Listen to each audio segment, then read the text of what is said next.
नमस्कार माझ्या बालमित्रांनो, कसे आहात? मजेत आहात ना? ज्ञानेश्वर विद्या मंदिरामध्ये माझ्या सर्व लहान मोठ्या विद्यार्थी मित्र मैत्रिणी यांचं स्वागत आहे.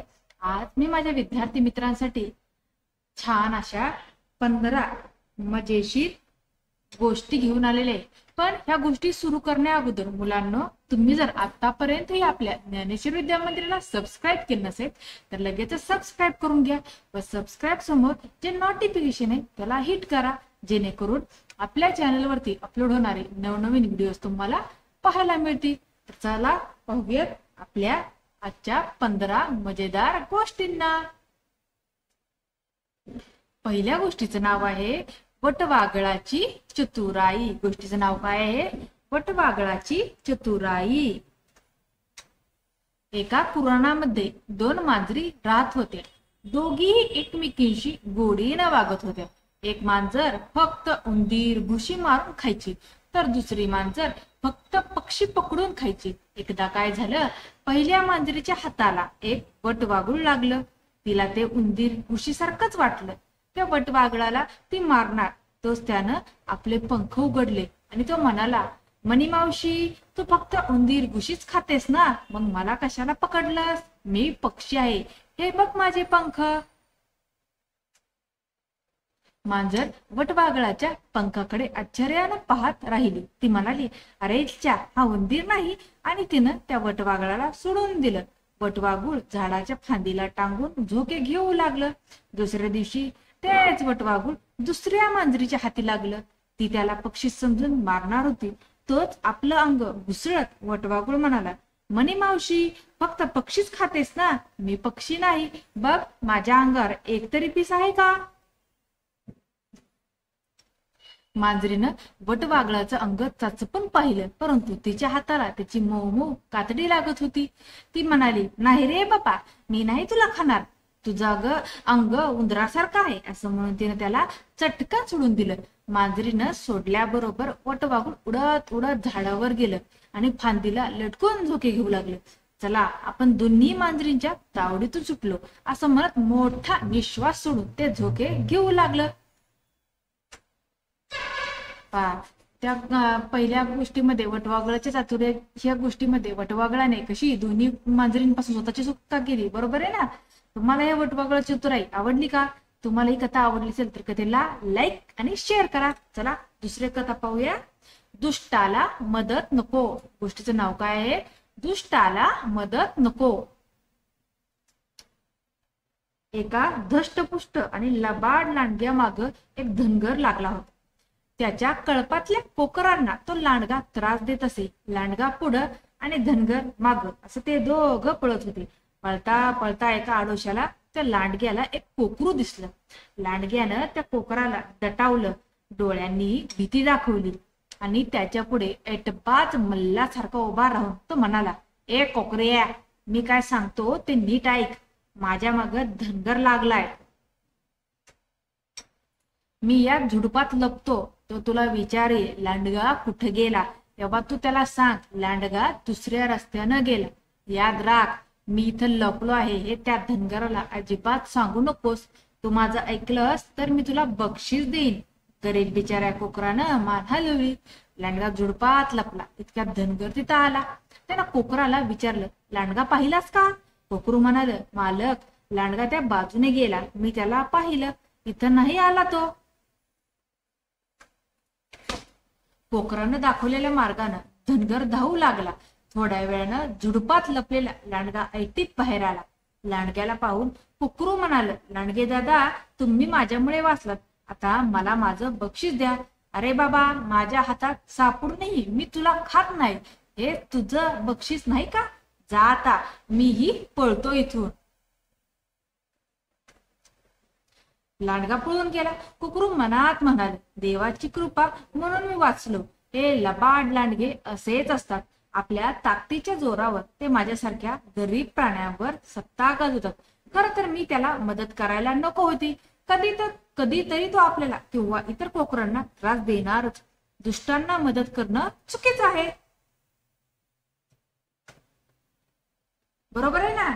त्या कोकराने जर त्या कोल्ह्याची मदत केली नसती, लांडग्या कोल्ह्याची मदत केली नसती, त्याला कुणी पकडून नेलं असतं? तर धनगराने त्याला काय केलं असतं? चांगला चोप देऊन ठेवला असता, बरोबर आहे का नाही? तर आपणही आपल्या आयुष्यात कधीही दुष्ट व्यक्तींची मदत करू नये. तुम्हाला गोष्ट आवडली का? तर व्हिडिओला स्किप करू नका, पुढची गोष्ट पाहूया. गोष्टीचं नाव आहे ससा आणि कासवाची शर्यत. गोष्टीचं नाव काय आहे? ससा आणि कासवाची शर्यत.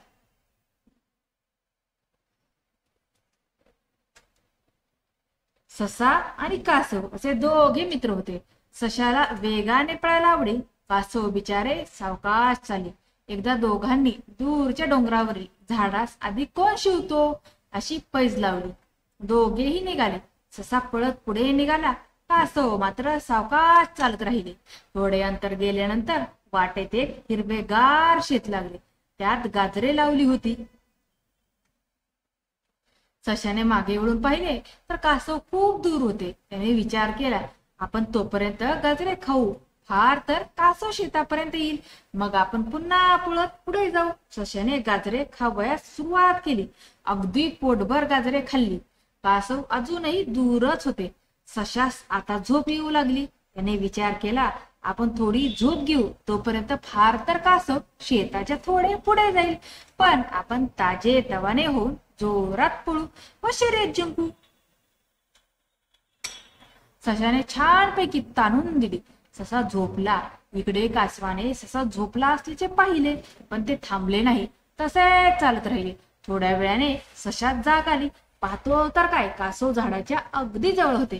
सशाने खूप जोरात धाव घेतली, पण तोपर्यंत कासव झाडापाशी पोचले देखील. अशा रीतीने कासवाने शर्यत जिंकली. बोध, या गोष्टीतून बोध काय मुलांना?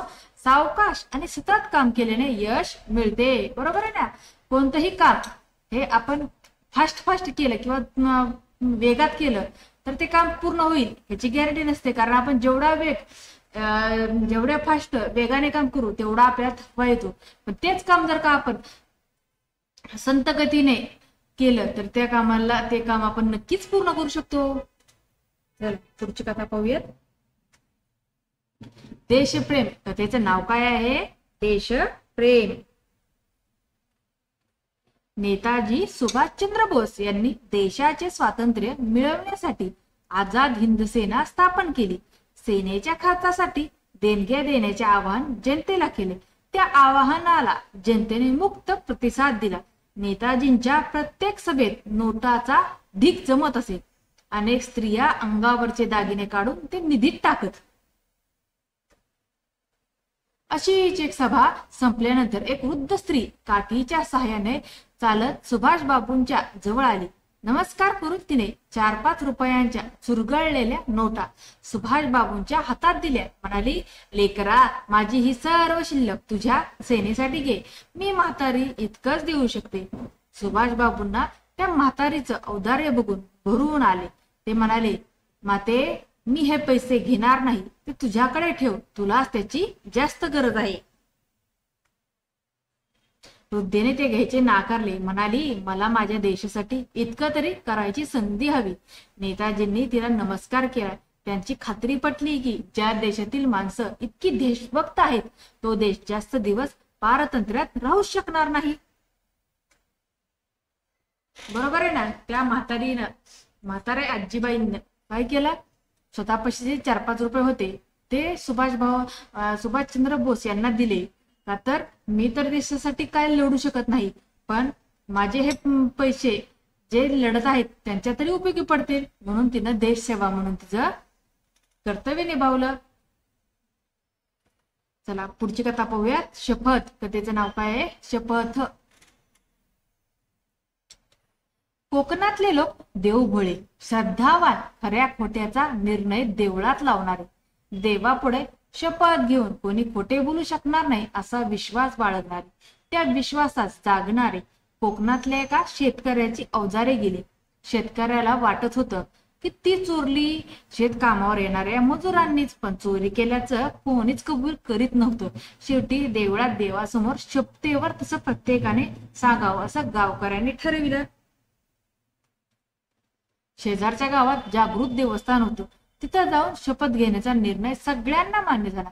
प्रमुख गावकऱ्यासह शेतकरी कामगारांना घेऊन शेजारच्या गावात पोचला. त्यांना दवंडी पिटलेली ऐकू येऊ लागली. जवळ गेल्यावर सगळं स्पष्ट ऐकू आलं. ऐका हो ऐका, आपल्या गावातल्या देवळातील सुप्रसिद्ध घंटा चोरीला गेली आहे. जो कोणी चोर पकडून देईल, चोरी कुणी केली सांगेल, त्याला मोठं बक्षीस दिलं जाईल. दवंडी ऐकून शहाणा शेतकरी बरोबरच्या लोकांना म्हणाला, आपण इथूनच परत देवासमोरची घंटा चोरीला गेली, तिचा शोध लागत नाही, चोर सापडत नाही, मग माझी अवजार चोरणाऱ्या चोराचा पत्ता कसा लागणार? देवावर कितीही श्रद्धा असली तरी आपले प्रश्न सोडवण्यात अंधश्रद्धा उपयोगी पडत नाहीच. बरोबर आहे ना? आपला देवावर विश्वास हवा, श्रद्धा हवी, पण अंधविश्वास न असायला पाहिजे का? नाही. चला, पुढची कथा आहे. कथेचं नाव आहे कामाचा दर्जा. काय नाव आहे? कामाचा दर्जा. संजय आणि त्याचे मित्र त्यांची वृद्ध पण मनाने तरुण असलेल्या सदू काकांशी गाढ मैत्री होती. आज अभिजित वगळता सगळे खुश होते. काका म्हणाले, अरे अभिजित, तू का गप्प गप्प? परवाची तुझी मुलाखत ठीक झाली ना? अभिजित काहीच बोले ना. काकांनी फारच आग्रह धरल्यानं सुजितने अभिजितच्या हातातलं पत्र काकांना दिलं. ते म्हणाले, अरे कायमची नोकरी मिळूनही तू रडतोस कसला? अभिजितला नोकरी मिळाली, पण चतुर्थ श्रेणीची, म्हणून तो नाराज होता. काकांनी त्याला विचारले, किती लोक मुलाखतीला होते रे? 400. अभिजित, जागा किती होत्या? काका, 30. तुझ्यात काही विशेष आहे म्हणून तर 400तून तुझी निवड झाली. प्रयत्न करून उन्नती करणं आपल्या हातात असतं. योग्य वेळी सर्व काही मिळतं. निराश न होता वर जाण्याची जिद्द बाळग. प्रामाणिक प्रयत्नांनी तू निश्चित ध्येय गाठशील. खऱ्या अर्थाने यशस्वी होशील. कोणतेही काम उच्च किंवा नीच नसतं. काम करण्याची पद्धत, हेतू, वृत्ती ही उच्च नीच असतात. उच्च पदस्थ भरपूर पगार घेऊनही लाचलुचपत करीत असेल तर उच्च हेतूने कर्तव्य करणं हीच खरी देशसेवा असते. उठ, उद्या कामावर हजर हो. बरोबर आहे ना? कोणतंही काम छोटं किंवा मोठं नसतं. काम हे आपण करण्यावर असतं. तुम्हाला ही आजची कथा आवडली असेल, त्याच्यामुळे या कथेतून आपण एकच बोध घेऊ शकतो की कुणालाही, तो शिपाई आहे, तो कलेक्टर आहे, ह्याच्या त्या शिपाई, कलेक्टर, या साहेब आणि शिपाई ह्याच्यामध्ये भेदभाव करू नका. कारण दोघांनाही काम, हे दोघही आपापले काम आपल्या आपल्या ह्याच्यानुसार प्रामाणिकपणेच करत असतात. त्याच्यामुळे दोघांनाही मान सन्मान हा मिळालाच पाहिजे. त्याच्यामुळे कुणालाही कमी लेखत जाऊ नका. पुढच्या गोष्टीचं नाव आहे अशक्य शब्द मूर्खाच्या शब्दकोशात. गोष्टीचं नाव काय? अशक्य शब्द मूर्खाच्या शब्दकोशात. माझे आजोबा खूप मोठे जहागीरदार होते. माझ्या पणजोबांनी लढाईत मोठा पराक्रम गाजवला. लष्करातील एका पदाधिकाऱ्याच्या जागेसाठी मुलाखती घेणे चालू होते. प्रत्येक उमेदवार त्याच्या घराण्याची उज्ज्वल परंपरा आणि इतिहास सांगत होता. आता एक शेवटचा उमेदवार उरला. त्याच्यावर मुलाखत घेणाऱ्यांकडून प्रश्नांचा भडीमार सुरूच होता. त्याने प्रामाणिकपणे सांगितले, माझे घराणे किती मोठे आहे मला माहित नाही. आमच्या पूर्वजांनी काय पराक्रम जागवला मला सांगता येणार नाही, पण एकच सांगतो, माझ्या घराण्याचे कर्तृत्व सिद्ध करण्याची सुरुवात माझ्यापासून होणार आहे. या उमेदवाराच्या बोलण्यातील तडफदारपणा आणि आत्मविश्वास पाहून त्याची त्या पदासाठी निवड झाली. आत्मविश्वासाच्या बळावर जग जिंकू पाहणाऱ्या या उमेदवाराचे नाव आहे नेपोलियन बोनापार्ट. एखादी गोष्ट करणे अशक्य आहे असे कोणी म्हटले की तो हट्टाने ती करून दाखवत असे. अशक्य हा शब्द मूर्खाच्या शब्दकोशातील आहे. हे त्याचे विधान दैववाद्यांना आव्हान देणारे ठरेल. प्रयत्नवादी माणसे काहीशी हट्टी आणि हेकेखोर असतात. त्याच्या या हट्टाला योग्य दिशा देण्याचे काम आईने केले. शाळेमध्ये रोम आणि कार्थेज यांच्यातील लुटूपुटूची लढाई हा खेळ मुले खेळत होती. इतिहास काळात घडून गेलेल्या या लढाईत रोमचा संघ विजयी झाला होता हे नेपोलियनला माहिती होते. मला विजेत्या रोमच्या संघाचे नेतृत्व करायचे असा हट्ट तो धरून बसला.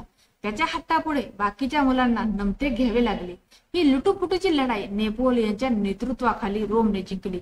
विजयी वीराच्या थाटात तो घरी आला. आई आपल्याला खूप शाबासकी देईल अशी त्याची समजूत. आईच्या कानावर प्रत्यक्षात काय झाले हे सारे गेले होते. तिने त्याचे कान उघडणी केली. तू विजयी झालास याचा मला आनंद आहे, पण तू ज्या प्रकारचा हट्ट धरलास तो मला मान्य नाही. या लढाईत विजयी संघ कोण हे तुला माहित होते. तू विजेत्या गटाचे नेतृत्व केलेस आणि विजय मिळवलास. यात कसले आले मगुमकी. ज्या लढायांचा अजून निर्णय लागायचा आहे अशा लढाईत भाग घ्यायची वेळ आली तर तू काय करशील. जय आणि पराजय कोणत्या झेंड्याखाली किंवा कोणत्या गटाकडून आपण खेळतो यावर अवलंबून नसतो. हट्ट धरायचा असेल तर असा धर की ज्या गटाचे मी नेतृत्व करीत तो विजयीच होणार.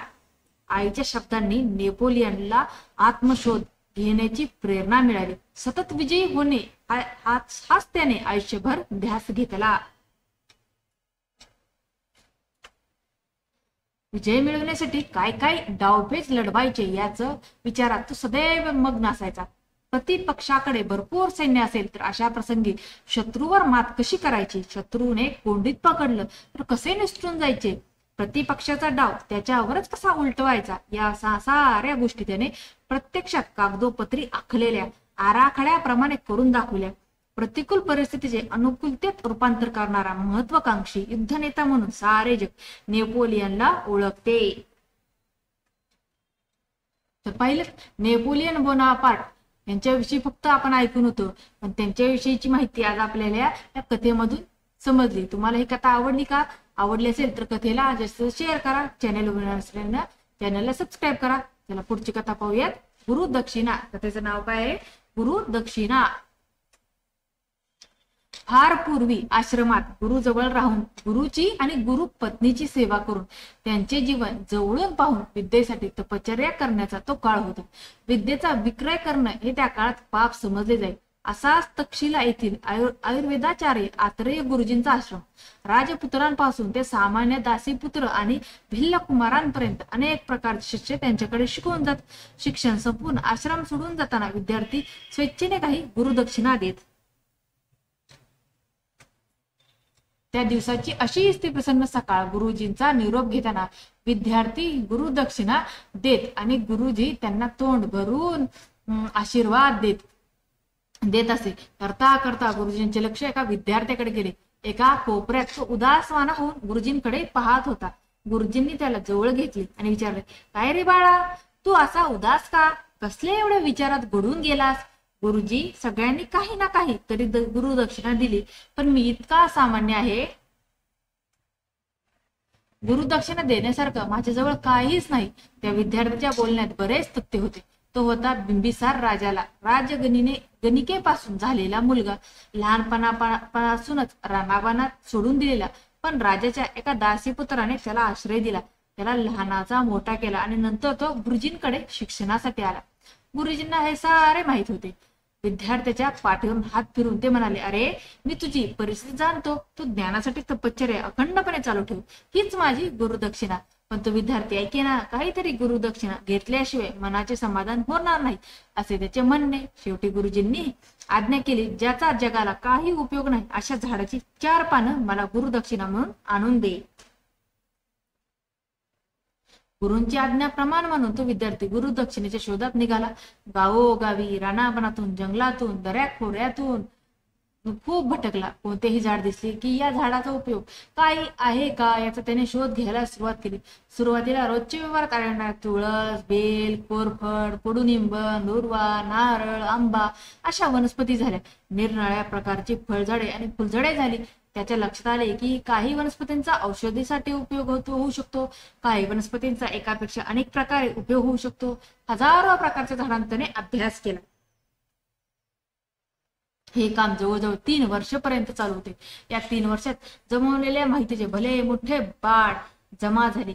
थकला विचारा, पण गुरुजींना हवी तशी वनस्पती मिळाली नाही.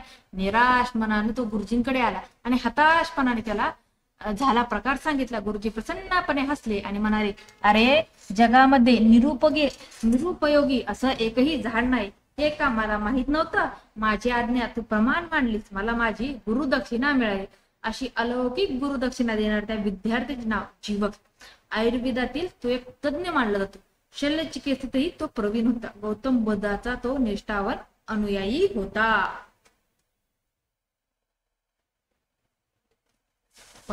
या कथेत गुरुला गुरुदक्षिणा देण्यासाठी विद्यार्थ्याने स्वतःच्या जीवाचं रान केले. तसंच आपणही आपल्याला ज्ञान देणाऱ्या गुरूंप्रती आदर सन्मान भाव ठेवायला हवा, कृतज्ञता बाळगायला हवी. चला पुढची कथा आहे हुशार शेतकरी. कथेचं नाव काय आहे? हुशार शेतकरी. एका गावात एक शेतकरी राहत होता. त्याला प्राणी पाळण्याचा खूप खूप छंद होता. त्याच्याकडे शेळी, मेंढी, वाघ, गाय अशा प्रकारचे खूप प्राणी होते. शेतात त्यांना रोज चारण्यासाठी घेऊन जाई. वाघ, शेळी या दोघांना तो नेहमी सोबत ठेवत असे, कारण वाघाला शेळी खाईल याची त्याला भीती वाटते. एके दिवशी तो नदी पार करून आपल्या शेतात जातो.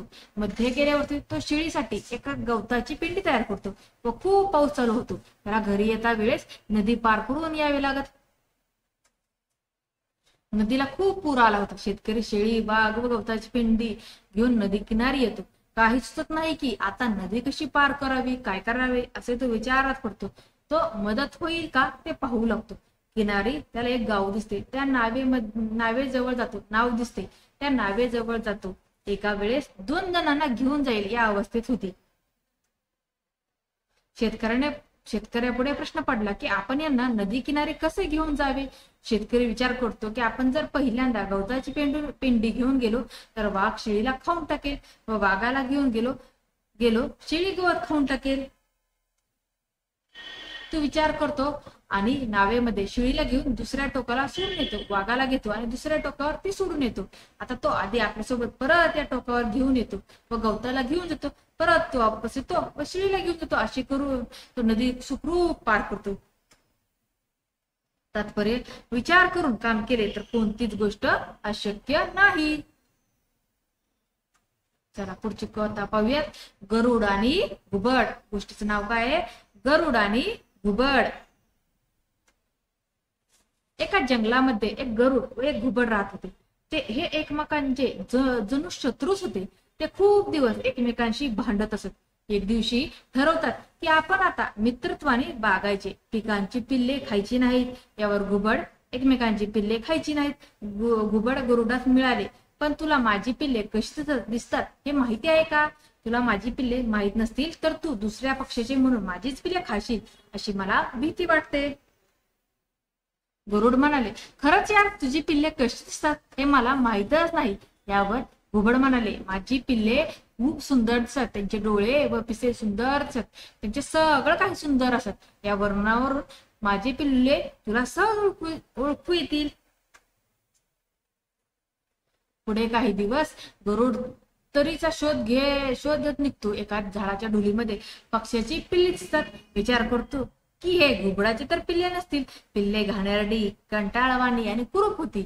यावर त्या गरुडाला लक्षात येते की आपल्याला घुबडाने सांगितले होते की माझी पिल्ले सुंदर आहेत. त्यावरून त्याला ही घुबडाची पिल्ले नाहीत असे समजून आपल्याला खाण्यासाठी काहीच अडचण नाही असे त्याला वाटते.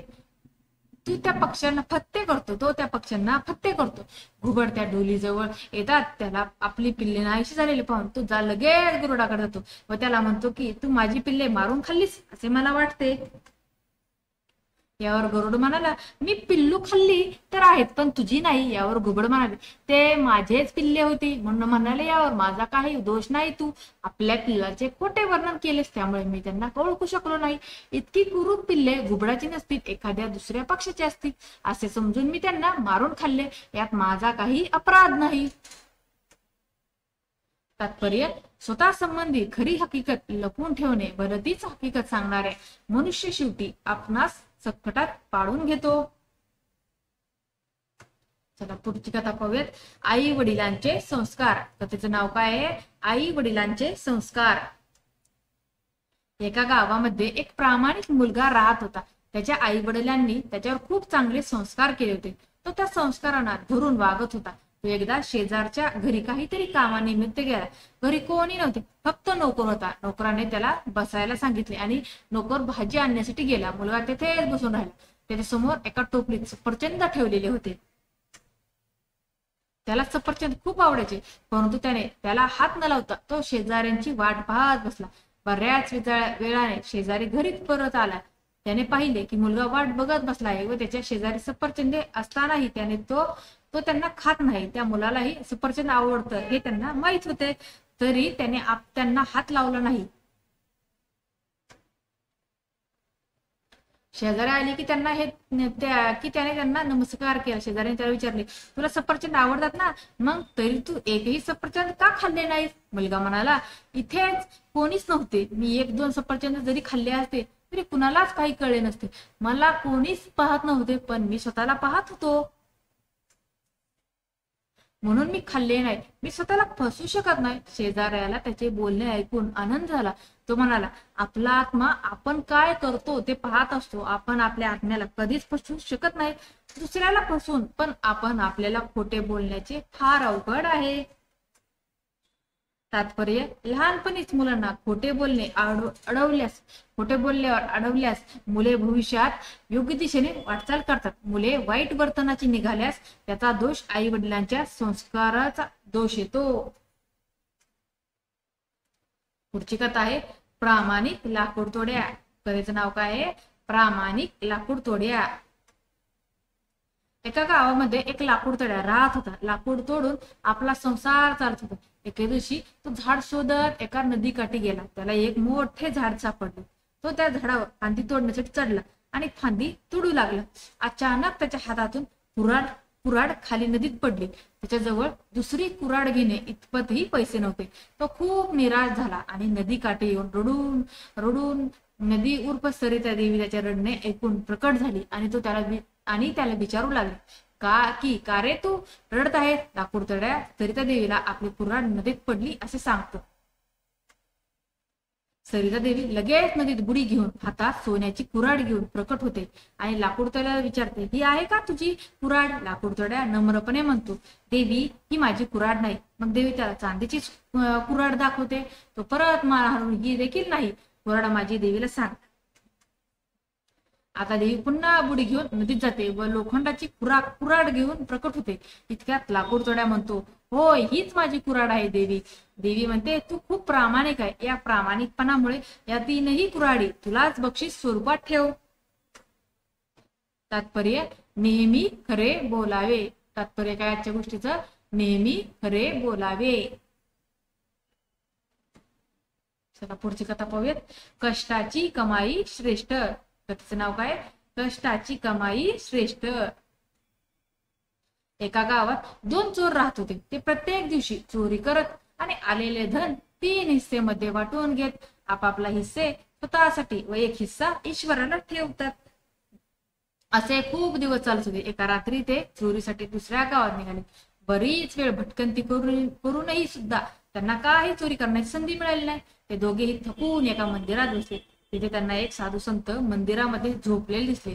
त्यांनी संताला उठवले व म्हणाले की काही असेल तर द्या, नाहीतर मारून टाकले जाऊ. संतांनी त्यांना विचारला तर त्या चोरांनी सांगितले की आम्ही चोर आहोत, आम्ही चोरी करतो. हे ऐकून संत म्हणाले, तुम्ही करता ते चांगले आहे की वाईट याचा कधी विचार केला? चोर म्हणाले, आम्ही चांगलेच करतो, कारण आम्ही चोरी करून जे धन मिळवतो ते आम्ही 3 हिस्सेमध्ये वाटतो. एक भाग आम्ही घेतो आणि तिसरा भाग ईश्वराला चरणी अर्पण करतो. त्या सगळे ऐकल्यास संत त्यांच्याजवळ एक जिवंत कोंबडा काढला आणि त्यांना दिला व म्हणाले, आज तुम्ही काही चोरी करू शकले नाहीत, त्यामुळे तुम्हाला हा कोंबडा देऊ शकतो. बाकी माझ्याकडे काही नाही. पण आता चोरापुढे प्रश्न पडला की आता याचे हिस्से कसे करायचे? ते दोघेही चोर आश्चर्यचकित झाले.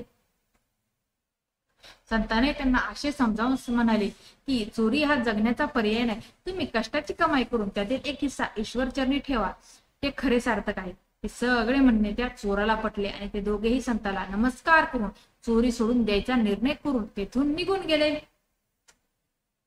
तात्पर्य, पापाची कमाई दुःखाचे कारण बनते, तर कष्टाची कमाई मानसिक सुख, शांतता आणि आत्म्याला सुख देते. पुढची कथा आहे कणाकणात परमेश्वर. कथेचं नाव काय आहे? कणाकणात परमेश्वर. एका आश्रमात एक ज्ञानी पुरुष राहत होता. एक दिवस आपल्या शिष्यांना शिकविताना तो म्हणाला, प्रत्येक प्राणी मात्रात परमेश्वर आहे. पुरुष, स्त्री, पशु, पक्षी एवढेच काय, छोट्या जीवजंतूत सुद्धा परमेश्वर साकार आहे, म्हणून कशालाही घाबरू नये. शिष्यांना फार आनंद झाला आणि त्यांनी हे बोलणे मनात ठेवले. एक दिवस एक ज्ञानवंत शिष्य आश्रमातून शहरात गेला. तो आपल्याच तंद्रीत मग्न होऊन चालला होता. समोरून एक हत्ती पळत येत होता. त्यावर बसलेला माहूत ओरडत होता, पळा पळा, हत्ती वेडा झाला आहे, माझ्या ताब्यात तो येत नाही, म्हणून आपला जीव वाचवण्यासाठी पळा. माणसे आपला जीव वाचवण्यासाठी इकडे तिकडे पळू लागले, पण शिष्य पळाला नाही. त्याने विचार केला, गुरुजींचा अमूल्य मंत्र माझ्याजवळ आहे, माझ्यामध्ये परमेश्वर आहे आणि हत्तीमध्येही परमेश्वर आहे, मग परमेश्वराकडून काय भीती, म्हणून तिथेच राहिला. माहुताने पुन्हा सावध केले, हत्ती वेडा झाला आहे, पळा. पण शिष्य हत्तीसमोर तसाच उभा राहिला. बिचाऱ्या हत्तीला हे माहित नव्हते की याला नवीनच ज्ञान मिळालेले आहे. त्याने आपल्या सोंडेमध्ये पकडून शिष्याला दूर फेकून दिले. शिष्याची हाडे मोडली.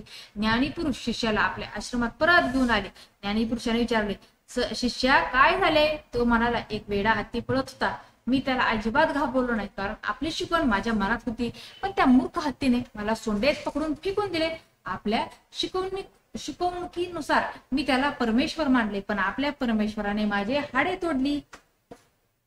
आपला उपदेश चुकीचा आहे. ज्ञानीपुरुष सहजपणे म्हणाले, त्या हत्तीवर कुणी बसले होते का? शिष्य म्हणाला, हत्ती वेडा झाला आहे, स्वतःला वाचवा. गुरुजी म्हणाले, वेड्या, तू माहुतामधल्या परमेश्वराचे म्हणणे प्रथम ऐकायला हवे होतेस. माहुतामधला परमेश्वर हत्तीमधील परमेश्वरापेक्षा अधिक जागृत होता. तू सारासार विचार न करता मी सांगितलेले शब्द ध्यानात ठेवून बसलास, पण त्यामागे दडलेले रहस्य तुला कळले नाही. शिष्याला हे रहस्य आता कळले. ज्या प्राण्यातील जाणीवा अधिक जागृत असतात त्याच्यातील परमेश्वरही अधिक जागा असतो. तात्पर्य यासाठी माणसाचा शब्द नाही, तर त्यामध्ये दडलेला अर्थ समजला पाहिजे. सदैव सतर्क राहून विचाराने निर्णय घेतला पाहिजे. आजची शेवटची कथा आहे, कष्टाचे फळ. गोष्टीचं नाव काय आहे? कष्टाचे फळ. एक शेतकरी होता. त्याला 4 मुले होती. चौघेही तब्येतीने तगडे पण फार आळशी होते. वडिलांच्या पैशावर माज मारणे एवढेच काम त्यांना ठाऊक होते. त्यांच्या सवयी आणि आळशीपणामुळे शेतकऱ्याला फार काळजी वाटे. तो सतत विचार करीत, आपल्यानंतर यांचे काय होणार. तो त्यांना मार्गावर आणण्याचे मार्ग शोधत होता. खूपदा त्याने त्यांना समजावण्याचा प्रयत्न केला, पण त्यांच्यावर त्याचा काही परिणाम झाला नाही. एक दिवस त्याला एक कल्पना सुचली. त्याने 4 मुलांना बोलावून म्हटले, हे बघा, मी तुमच्यासाठी आपल्या शेतात धन पुरून ठेवले आहे. तुम्ही शेत खणून काढा आणि ते धन बाहेर काढून आपापसात वाटून घ्या. दुसऱ्या दिवशी 4 भावांनी शेत खणण्यास सुरुवात केली. त्यांनी संबंध शेत खणले, पण त्यांना उरलेले धन मिळाले नाही. निराश होऊन ते आपल्या वडिलांकडे आले. बाबा, आम्ही सर्व शेतात पाहिले, पण आम्हाला शेतात गुप्त धन मिळाले नाही. आपण आमच्याशी खोटे तर बोलला नाहीत ना? शेतकरी म्हणाला, नाही मुलांना, मी खोटं कशासाठी बोलू? गुप्तधन तर तेथेच आहे. आज मिळाले नाही तरी ध्यानात ठेवा, कधीतरी नक्की मिळेल. कष्ट कधी वाया जात नाहीत. आता तुम्ही शेताची एवढी छान मशागत केलीच आहे, तर आता माझ्या बरोबर चला, आपण पेरणीही करू. मग पिता पुत्रांनी खूप कष्टपूर्वक शेतात गहू पेरला. या वर्षी पाऊसही छान झाला आणि शेतात गव्हाचे खूप पीक निघाले. शेतात डुलणारे सोन्यासारखे पीक पाहून 4 भाऊ फार आनंदित झाले. वडिलांच्या देखरेखीखाली पीक कापून त्यांनी ते बाजारात नेऊन विकले. तेव्हा त्यांना खूप पैसे मिळाले. वडिलांनी ते पैसे 4 मुलांमध्ये समान रीतीने वाटले आणि वडील म्हणाले, मुलांनो, हाच तो खजिना आहे जो तुम्हाला कष्ट केल्याने मिळाला. मी म्हणालो होतो ना, कष्ट कधी वाया जात नाहीत. बाबा, आपण बरोबर सांगितलेत. माणसाने कष्ट केले पाहिजेत. माणसाने कष्ट करून मिळवलेले धन हे कुठल्याही खजिन्यापेक्षाही कमी नाही. आम्ही आज प्रतिज्ञा करतो, आयुष्यात कधीही कष्टापासून मागे सरणार नाही. आपल्या कष्टाचे पैसे मिळाल्याने 4 भाऊ फारच समाधान होते. त्यांनी नंतर आळस सोडून कष्ट करण्यास सुरुवात केली आणि ते सुखाने जगू लागले. अशा प्रकारे आज आपल्या 15 मजेदार गोष्टी संपलेल्या आहेत. मुलांनो, ह्या गोष्टी तुम्हाला आवडल्या का? गोष्टी आवडल्या असतील तर गोष्टींना जास्त शेअर करा. चॅनलवर नवीन असताना चॅनलला सबस्क्राईब करा. धन्यवाद.